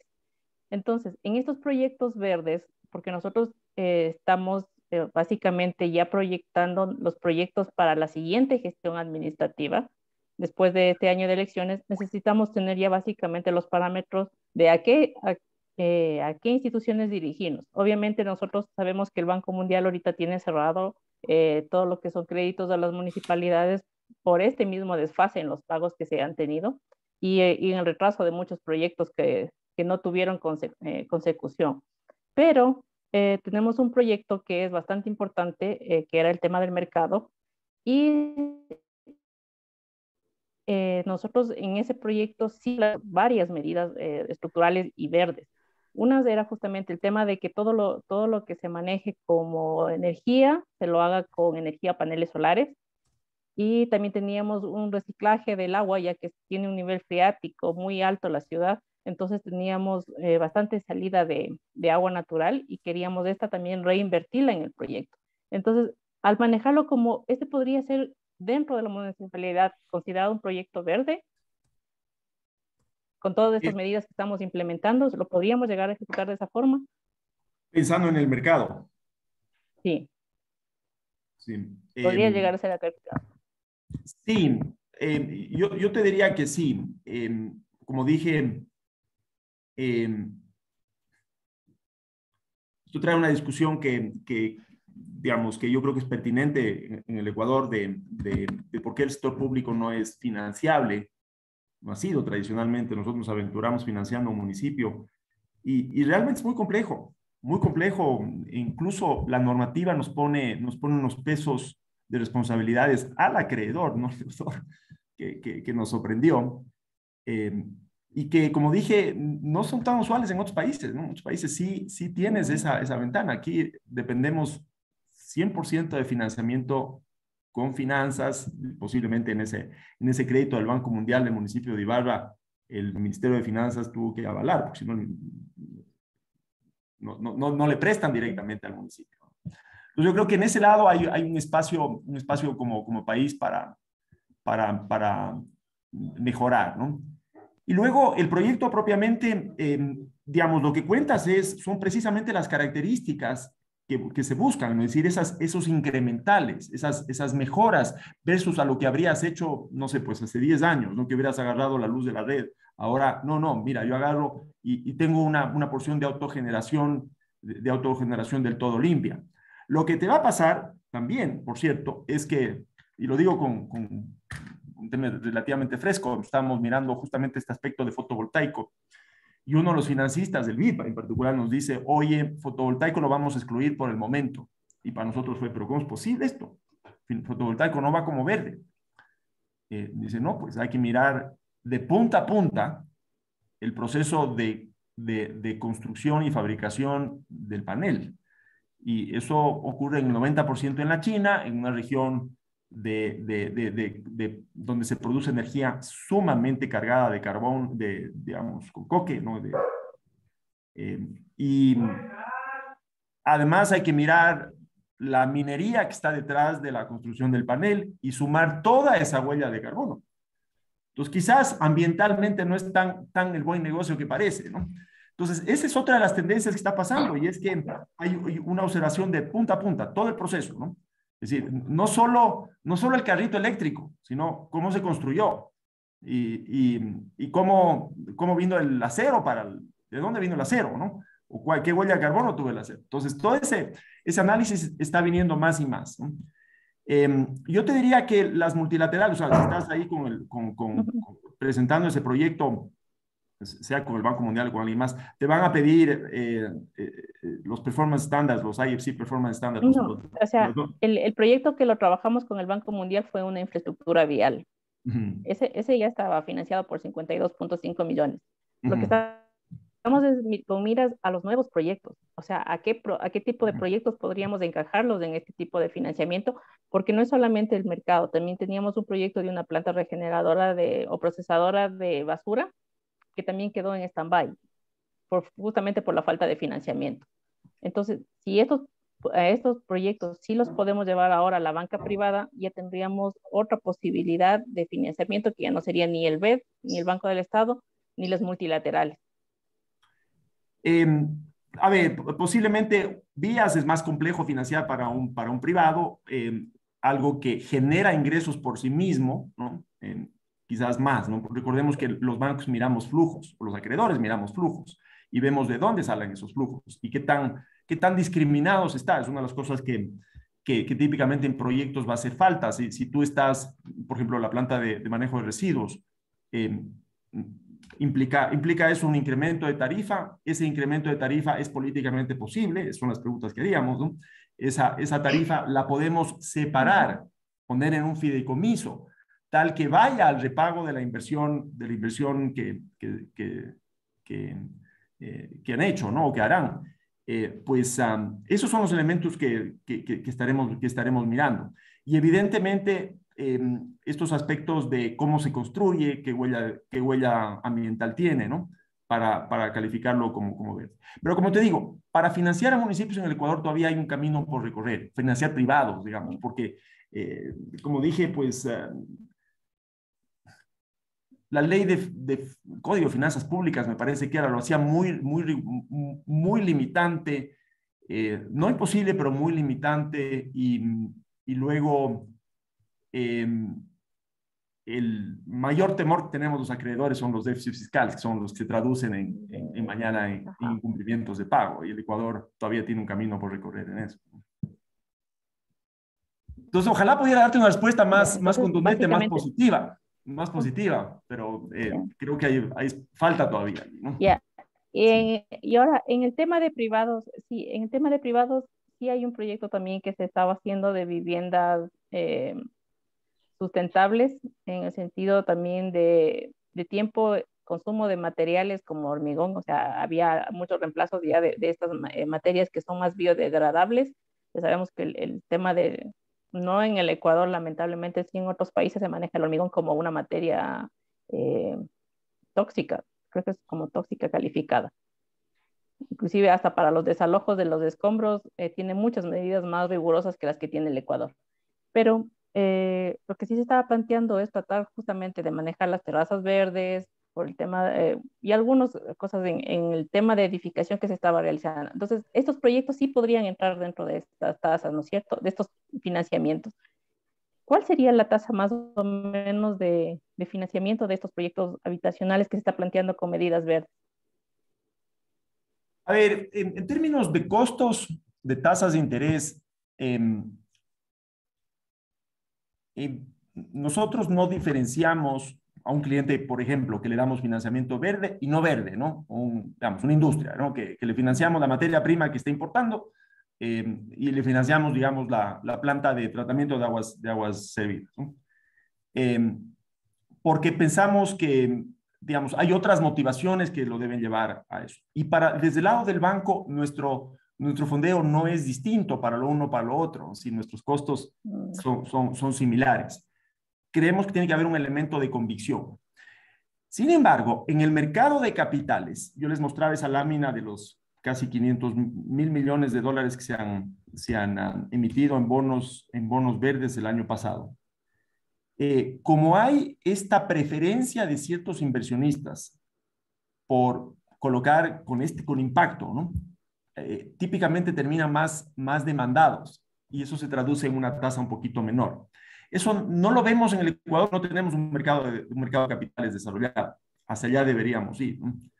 Pero bueno, hablándote de tasas, mira, las tasas, de los temas que tenemos en el Ecuador es que las tasas de interés son altas.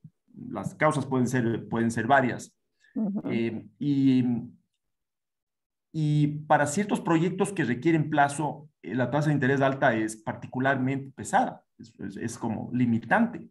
Es decir, yo les invito a que vean lo que les cobran por una hipoteca, por un crédito hipotecario en Panamá. Uno puede conseguir una hipoteca al 4,5%, ¿no? Y en los Estados Unidos al 3%. Ahí Remigio nos puede contar.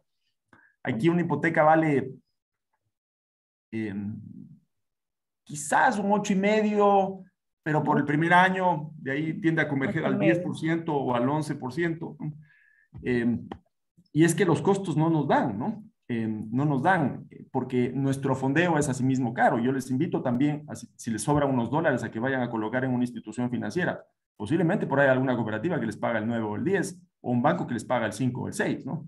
Entonces, las tasas de interés tanto del ahorrista como del prestatario son altas, ¿no? Y es un limitante que yo creo que tiene causas estructurales que ojalá se puedan abordar, ¿no? En cuanto, digamos, ya siendo más específico, digamos, una hipoteca, un crédito hipotecario para vivienda, si es social, hay un interesante programa que se generó hace unos años, que es el de vivienda de interés público y de interés social, donde el Estado da un subsidio. Y lo da un subsidio no con una erogación, sino con básicamente un costo de oportunidad. Y allí se logra un 5%. Un 5%. Eso es súper potente. Yo les invito a que hagan una simple tabla de amortización para un hipotecario entre el 5 y el 11%. Y al 5%, gente que tiene 2 salarios mínimos vitales de ingreso pasa a calificar y a tener holgura para poder pagar a una vivienda de $70,000. O sea, es transformador, ¿no? Entonces, como sociedad también tenemos que, creo que, digamos, canalizar ciertos incentivos para estos soluciones que son tan transformadoras en lo social, ¿no? Varios países tienen esquemas de subsidio del financiamiento de la vivienda. Panamá financia la tasa de interés. Hay varios esquemas allí. Aquí se hizo uno que básicamente el Estado pone plata, pero no requiere rendimiento, y en el mix termina en el 5%. Entonces, y se comparten los riesgos de una manera, yo pienso razonable, ¿no? Entonces, es un programa exitoso, por cierto, ese de interés público. Es exitoso. Quizás los bancos hemos tenido un poco de temor porque nos asusta que mañana le cambien las condiciones, como muchas cosas en el Ecuador, ¿no? Pero yo te diría, Verónica, si se lo puede enfocar como vivienda de interés público, tienes un caso, ¿no? Ya. Listo, gracias. Gracias, Verónica. Jorge Sevilla, por favor. Gracias, Patricio. Buenas noches y mi agradecimiento al conferencista porque nos da un tema que, digamos, normalmente no lo escuchamos en el ambiente de los ingenieros, más en el ámbito financiero. Mi consulta va dirigida a qué posibilidades tiene el banco que usted, digamos, es parte, para 2 tipos de proyectos. Uno, muy rápidamente se vio que estos fondos verdes también involucraba agricultura y la parte forestal. Entonces ahí va dirigido mi interés. Para 2 proyectos relativamente pequeños. El uno de tipo forestal en el sector de Mindo y en un área de 40 hectáreas. Sería un proyecto de tipo forestal combinado con una urbanización, un 25% del terreno para la urbanización y un 75% para guardar este ambiente de bosques. Y un segundo proyecto, no sé si lo ha escuchado o lo ha leído por la prensa estos últimos días. Hay un proyecto que se llama Azola, ¿no? Es un producto, es un helecho que uno de nuestros científicos ecuatorianos lo ha calificado para la agricultura biogénica, que es la producción de nitrógeno a partir de este helecho. Entonces, este segundo proyecto lo hemos comenzado con 200 hectáreas, pero queremos aumentarlo por lo menos a 3,000 y 4,000 hectáreas, tomando en cuenta el problema de los arroceros. El costo del arroz, el costo de producción de arroz es muy alto. No podemos competir con los vecinos porque el costo de producción es muy alto en Ecuador. Y todos hemos visto las quejas que han hecho al gobierno quejándose. Y nuestra idea nace por reemplazar el arroz para que se metan en este otro proyecto de la sola. Actualmente este segundo proyecto lo estamos lanzando con fondos propios, $500,000, $600,000, porque básicamente lo que nos falta es el capital de trabajo para este proyecto y por eso no podemos hacerlo más grande. Y la mitad está ya, digamos, financiado y la otra mitad lo vamos a hacer. Pero el crédito no es para este proyecto que ya está lanzado, sino para el futuro, para incrementar el número de secadoras para un volumen de $13 millones. Necesariamente para eso sí necesitamos financiamiento. Con un tiempo de recuperación del capital entre 3 y 4 años. Es muy interesante para cualquier financista. Tasas de retorno que van por encima del 30% es muy interesante para cualquier financista y para los accionistas de este negocio. Entonces, en concreto, mi pregunta es, tomando en confianza, porque a este país le falta confianza, tomando confianza en que este proyecto, el plan de negocios lo demuestra, que es viable, que es, digamos, posible. Mi pregunta va a las condiciones de financiamiento para estos dos proyectos privados, porque puede revolucionar la agricultura ecuatoriana, porque todo esto va ligado a producción orgánica, agricultura orgánica. Y eso sería muy interesante para la exportación, porque usted tiene un producto orgánico y cerrados los ojos lo reciben en cualquier parte del mundo, sobre todo en los países desarrollados. Ese es nuestro objetivo. Entonces, ¿cuáles serían las condiciones de financiamiento, tanto en tiempo máximo del crédito cuanto en las tasas de interés? Primero, para el pequeño proyecto en los bancos, que es $1 millón, de los cuales lo que necesitamos es del 50%, es decir, $500,000. Yo lo escuché que ustedes financian a partir de 350,000. Entonces estaríamos un poquito subidos en la base mínima. Y el otro proyecto que es realmente el que nos interesa a muchos inversionistas nacionales, pero tenemos un tope, ¿no? Los pequeños no podemos llegar a valores altos, entonces requerimos de un financiamiento. Y si hay estos fondos verdes, carambas, en este caso el financista puede revisar los planes de negocio, etcétera, ver si están muy ambiciosos, sí o no, y llegar de la producción que nosotros queremos hacer de 200 hectáreas, subirlas a 4,000 en pocos años. Esa es mi consulta. ¿Estaría el banco dispuesto a financiarnos estos dos proyectos en las magnitudes que le estoy indicando? Son proyectos netamente privados, pero ahí veo que hay algunas limitaciones. Por favor, me gustaría su respuesta. Con mucho gusto. Bueno, el límite de los $350,000 es solamente para implementar nuestra evaluación de riesgos sociales y ambientales. Menos de eso, digamos, son demasiados casos y lo miramos ya a manera de portafolio. Y de hecho, el Produbanco financia a pequeños empresarios montos bastante más pequeños, ¿no? A ver, en el proyecto del Noroccidente, lo entendí como un proyecto inmobiliario, en el sentido de que ustedes desarrollarían un sector conservando una determinada parte del bosque para comercializar pues, propiedades a privados, me imagino, ¿no? No tanto como para explotar el bosque. Yo soy un defensor de que existan los bosques en forma permanente.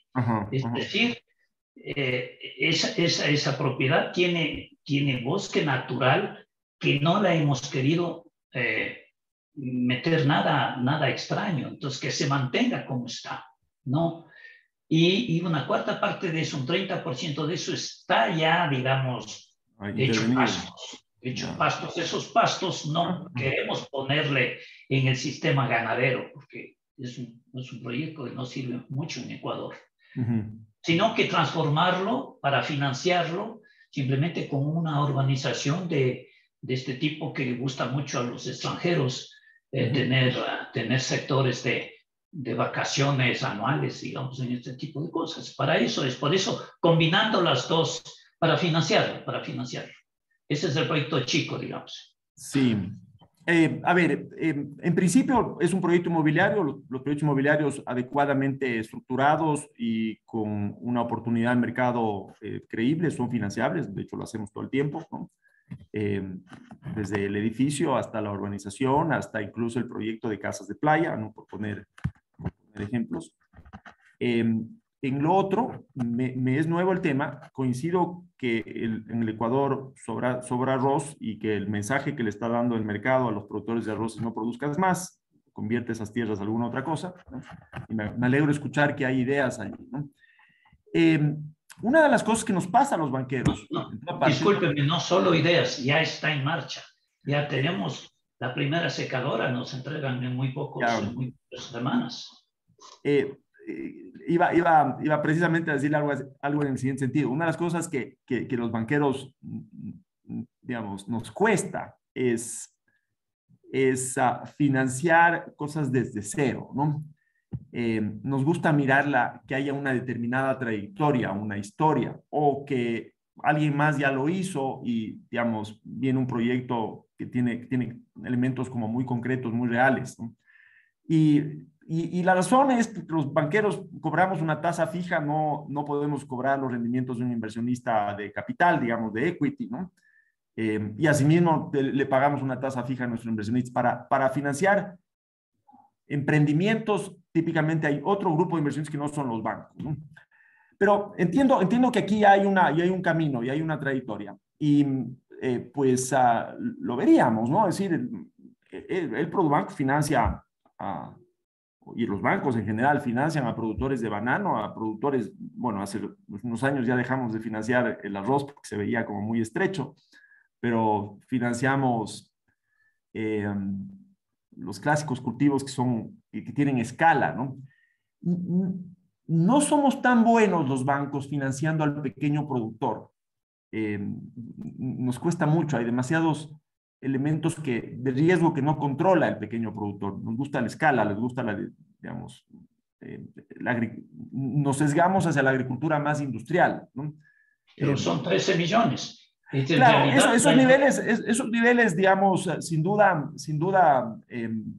son de envergadura para una operación agrícola, sin duda son grandes.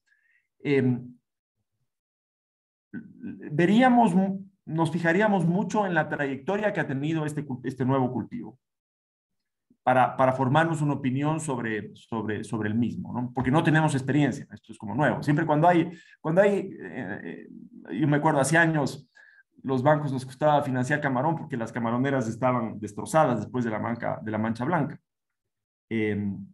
Y claro, fuimos de poquito en poquito, y hay unos bancos que nos demoramos en volver, ¿no?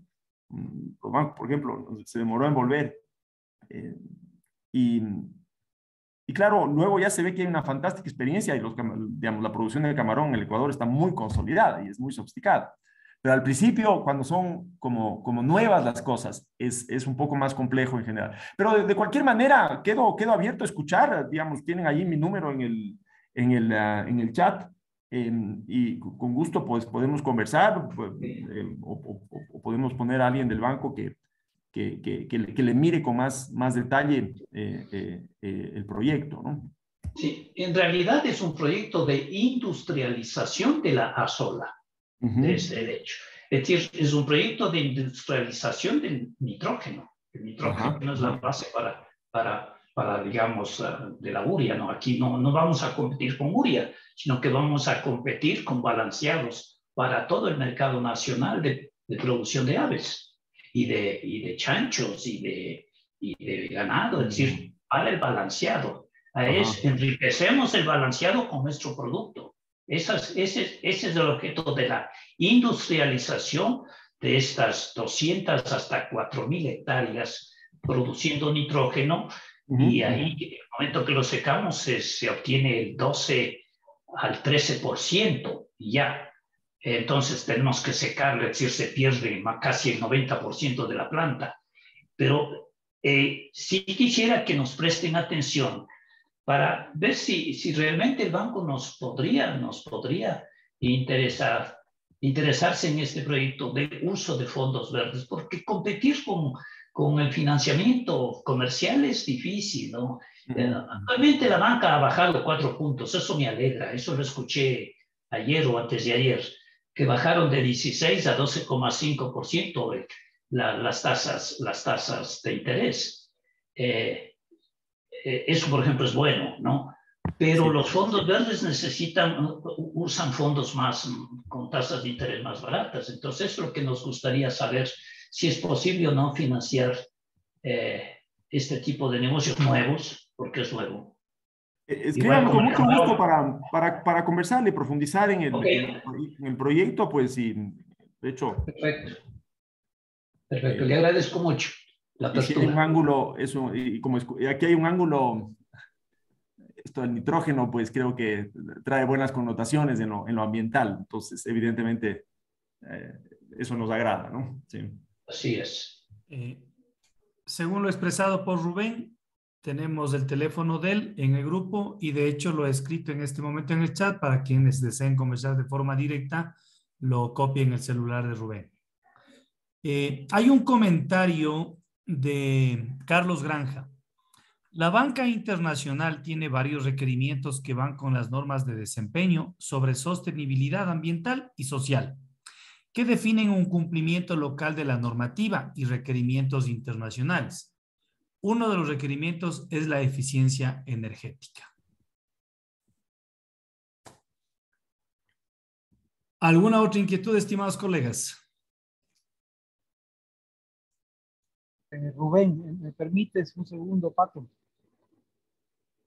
Se me quedó algo y mil disculpas si se me pasó por alto. Quisiera que en pocas palabras, Rubén, ¿cuál es la diferencia entre un crédito común de banco y un crédito verde? Su disponibilidad, su más baja tasa de interés, algún periodo de gracia, ¿cuál es la diferencia? Las condiciones comerciales del crédito, es decir, plazo, tasa, gracia, van a estar determinadas más por el proyecto y la naturaleza de su repago, de la generación de flujos incrementales, que puede ser, digamos, puede ser tan corto como un año, puede ser tan largo como 10, por poner simplemente rangos, ¿no? Es decir, no porque sea verde nos vamos a ir a plazos más largos de los que la proyección de flujos lo requiere, ¿no?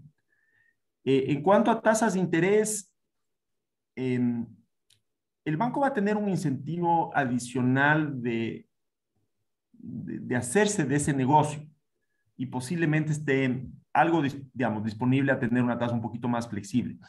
El gran componente de la tasa de interés en el Ecuador es el costo del dinero, es la liquidez. La liquidez es costosa, es escasa y es costosa. Y no es tanto la prima de crédito como ocurre en otras partes. Y para simplificártelo, la tasa de interés base en el Ecuador es 5,5%, mientras que la tasa de interés base en la LIBOR en los Estados Unidos es 0,20%.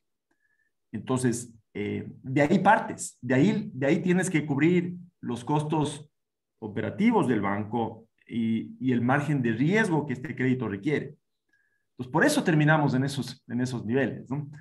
Entonces, si bien, repito, tenemos un incentivo para hacernos de ese proyecto, para que sea financiado por el programa, para que sea calificado verde por la convicción del banco, la diferencia en tasa será muy, muy marginal versus un proyecto que no lo es, ¿no? O sea, aquí tiene que haber mucha convicción, Pepe. O sea, técnicamente se maneja de igual manera. Sí, hay otros valores.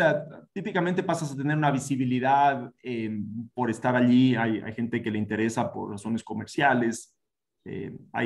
Pasas a ser parte incluso de una cierta comunidad de empresas que tienen más identidad con el medio ambiente, ¿no?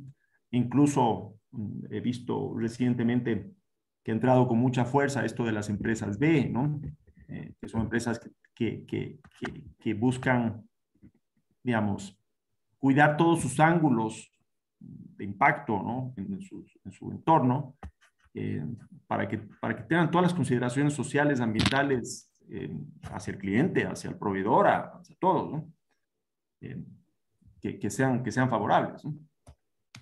Entonces, es por ahí la cosa, ¿no? Sí, aquí la respuesta corta esto se hace muy por convicción más que porque, a ver, hay algunos que dicen, oye, si es posible que mi cliente me premie por tener una certificación verde y ahí tengo un beneficio, ¿no?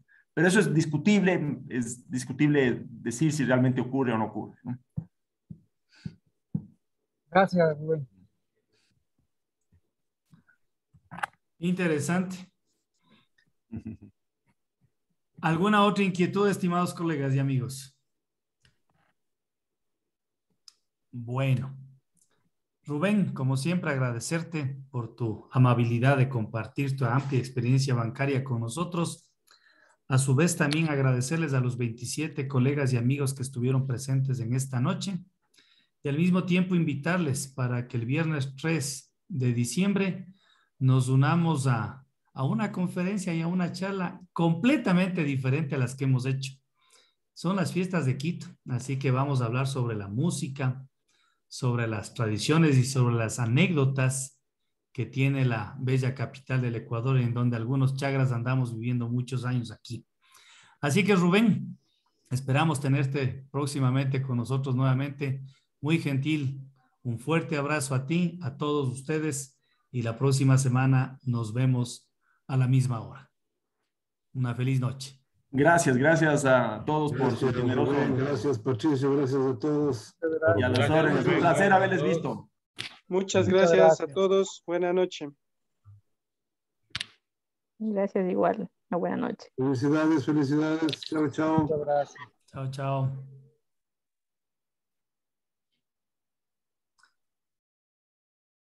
Yo me imaginé que los financiamientos verdes eran más baratos. Ya grandote cayendo en cucos. Juanito, un abrazo. Chao, Patito. Una buena noche. Chao, chao, paz bien.